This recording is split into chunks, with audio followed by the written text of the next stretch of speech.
पहिल्याचा अभंगात प्रार्थना आहे देवाला. आणि प्रार्थना कशाची? देवाचे दोन स्वरूप आहेत, शास्त्रानं वर्णन केलेले, वेदानं वर्णन केलेले. तटस्थ स्वरूप आणि तटस्थ लक्षण आणि स्वरूप लक्षण हे देवाचे दोन लक्षण आहेत, दोन लक्षणं केलेले आहेत. विटेवर जे देवाचं स्वरूप उभे पंढरपूरला सुंदर सावलं, ज्यांचं साधू संतांनं रूप म्हणून ध्यानासाठी वर्णन केलेले ते तटस्थ लक्षण आहे. तटस्थ हे ध्यान विटेवर, ते विटेवरलं ध्यान आहे. आणि दुसरं स्वरूप लक्षण आहे सचितानंद स्वरूप. हे स्वरूप लक्षण आणि तटस्थ लक्षण देवाचे सगुण आणि निर्गुण रूपानं दोन लक्षण आहेत. एक माया उपाधी घेऊन असलेला देव आणि माया उपाधीच्या रहित असलेला देव, देवाचे दोन लक्षण आहेत, सगुण आणि निर्गुण.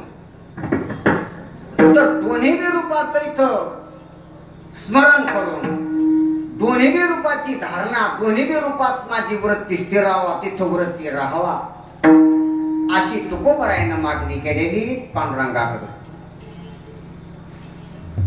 सम चरण दृष्टी विटेवर साजिली. इथं सगुण निर्गुण दोन्ही तटस्थ लक्षण आणि स्वरूप लक्षणाची स्थापना केलेली पहिल्याच अभंगातल्या पहिल्याच कडव्यात गाठ्यातल्या.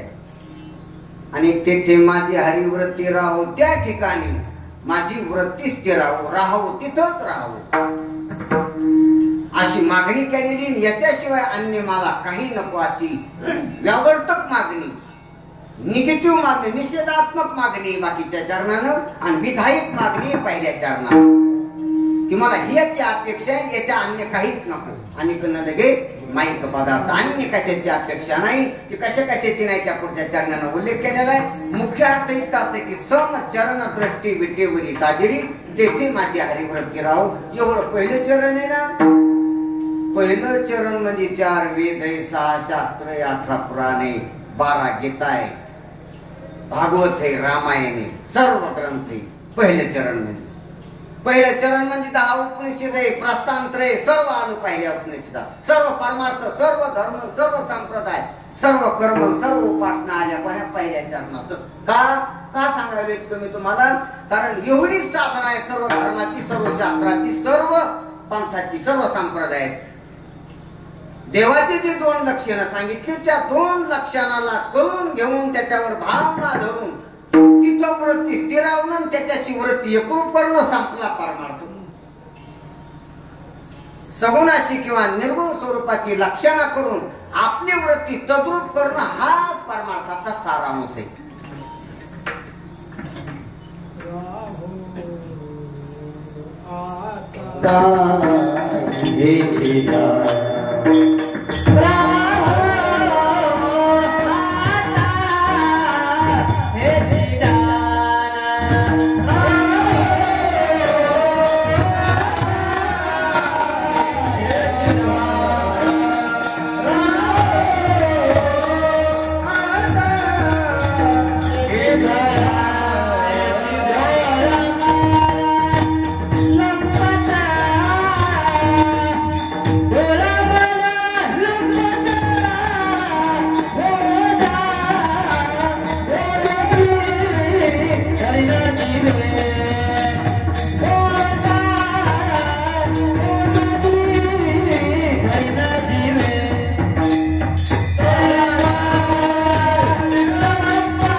यासाठी जप, यासाठी तप, याचे हे अमुक ग्रंथ केली, एवढी साधना आहे महाराज कोणची.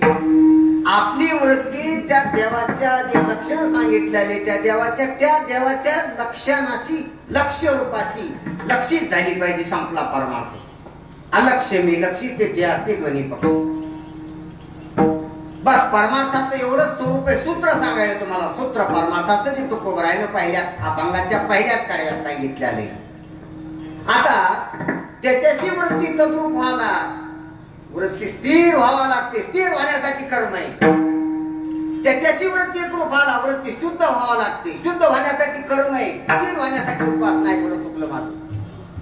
ती वृत्ती शुद्ध होण्यासाठी कर्म आहे. ती वृत्ती स्थिर होण्यासाठी उपासना आहे. ती वृत्ती ताब्यात ठेवण्यासाठी योग आहे. योग एवढ्यासाठी नाही, वृत्ती ताब्यात ठेवण्यासाठी.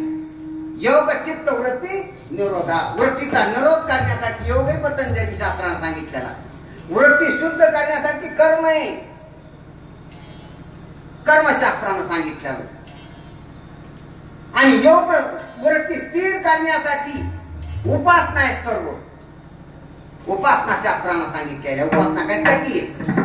स्थिर करण्यासाठी. म्हणून वृत्ती शुद्ध, वृत्ती स्थिर आणि वृत्ती काबील हातात येणं यासाठी इतर शास्त्र आहे.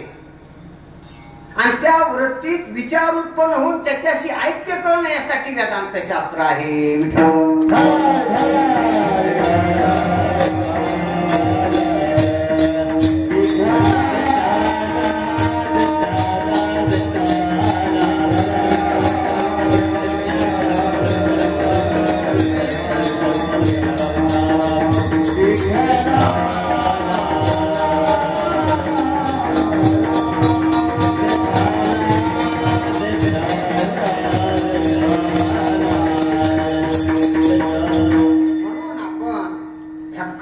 उपासना योग या इत्यादी साधना त्या करायच्या असतात. त्यासाठी करायच्या. कर्म उपासना ज्ञानमार्गी आले झाले. हरिपाठी आले सर्व मार्ग. म्हणून हरिपाठात सर्वच मार्गाचा संगम झालेला आहे. सर्वच मार्ग एकोप्याला आणले. ज्ञानोबरायण नाथरायण हरिपाठात सर्व साधन, सर्व साधन, अन्य साधन काहीच उरलं नाही. म्हणून हरिपाठात कर्म आहे, हरिपाठात उपासना आहे, हरिपाठात नाम आहे, सारे हरिपाठात योग आहे आणि हरिपाठात ज्ञान बी आहे. बरं का, हरिपाठी आले सर्व मार्ग. म्हणून सोपं सुलभ आपल्या हरिपाठाचं साधन सांगितलेलं आहे. आणि त्याच्यात वृत्तीचे सर्व प्रयत्न आहेत. वृत्तीला उंचावण्याचे प्रयत्न आहेत. म्हणून निष्काम कर्म करा. वाढा, झाडा, अन्नदान करा. आपलं काहीतरी श्रेय टाका ह्यात ज्ञान या ज्ञान. आणि पुनीत व्हा, पुनीत व्हा. शुद्ध व्हा. वृत्ती शुद्ध करा. इंद्रिय शुद्ध करा. शुद्ध करा. यानं शुद्ध होते. इथं झाल्यानं मन शुद्ध होईल. आंघोळी केल्यापेक्षा सप्ताहामध्ये आपण झाडलं, वाळलं, चटया खाल्ल्या, पाणी द्यायला आलेल्या ह्या गुणीजनांना, तर त्यांना त्याचे इतकं कर्म, गंगाला जाऊन बी इतकं पुण्य होतं का नाही कोणाचं ध्यानात घ्यावं का? ती पर्वणी म्हणून ज्ञान गंगा आहे गावात. ती 7 दिवस दरवर्षी पंची येते. ज्ञान गंगा आहे. त्या ज्ञान गंगात नहा. कर्मानं नहा. कोणी उपासनेनं नहा, कोणी योगानं नहा. इथं सेवा करणं हे कर्म आहे. इथं राबणं, राहणं तटस्थ हे उपासना आहे. हे तालकरी उभे ती उपासना आहे त्यांची. कोणी मांडी न मारता ऐकायला लागलं उपासना आहे त्यांची. मृदंगाचार्य तटस्थ होऊन ते वाजिता सारखं लक्ष देऊन उपासना आहे त्याची. सांगणारा त्या अभंगाला धरून बोलत असतो. मन इकडे तिकडे जाऊ देत नाही. बोलून चालल्यावानी उपासना आहे त्याची. आणि ऐकणारे बी अवधान देऊन जर लाईन देऊन ऐकत असते त्याची काय उपासना चालू आहे. तरी अवधान ऐकलेले दिली बाय उपासना आहे. उपासना म्हणजे उपासना शब्दाचा अर्थ ऐशी लागी लगन निरा होय गे मगन. उपासना आहे. सावधान ध्यानात येते. मनाची अशी, चित्ताची अशी तैलाकार वृत्ती होणं, त्या चिंतनाची, समरस नामाची, भक्तीची, ज्ञानाची समरस होणं याला उपासना म्हणतात. उपासना म्हणजे तिथं राहणं, तर तिथं जागं राहणं. उप म्हणजे जवळ आणि राहणं. आसना म्हणजे राहणं, असणं, जवळ असणं. हे साधू संतांचे शब्द आपल्याला आपल्या जवळचा इशारा देत असतात, जवळ जागीत असतात, आपल्याला आपल्या जवळ नेऊन घालीत असतात. तर त्या शब्दानं तिथं राहणं, तिथून वापस न येणं, तिथं राहणं याला उपासना म्हणतात.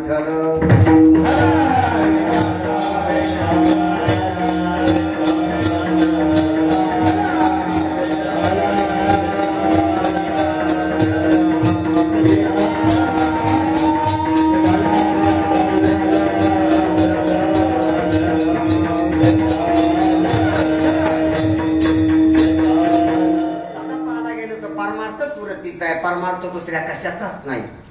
परमार्थ पैशाचा नाही, परमार्थ कपड्याचा नाही, परमार्थ शरीराचा बी नाही, तसा पाहायला गेलं तर परमार्थ इंद्रियाचा बी नाही, प्राणाचा बी नाही. परमार्थ मुख्यत्वानं पाहायचा कशाचा आहे?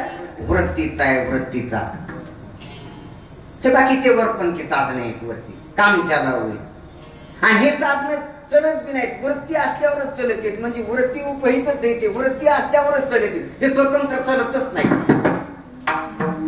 डोळा का स्वतंत्र पाहतो का? वृत्ती असल्यावरच. कान स्वतंत्र ऐकतो का? वृत्ती असल्यावरच. पाय स्वतंत्र चलतेच असताना का? वृत्ती असल्यावरच. बिगर वृत्तीची नसते, चलत बी नाही तर नसते ती. म्हणून वृत्तीच मुख्य आहे. आणि दुःख बी व्हाले वृत्ती मग, सुख बी व्हाले वृत्ती मग, विकार बी एक वृत्तीतच, आणि संस्कार बी करायचे वृत्तीतच, अज्ञान बी वृत्तीतच, आणि ज्ञान बी होत असतं वृत्तीतच. चला मोकळच. संसार बी बसलेला आहे वृत्तीतच, आणि देव बी आहे वृत्तीतच. समजा तिथंच आहे बरं का? कुठे? तिथंच आहे.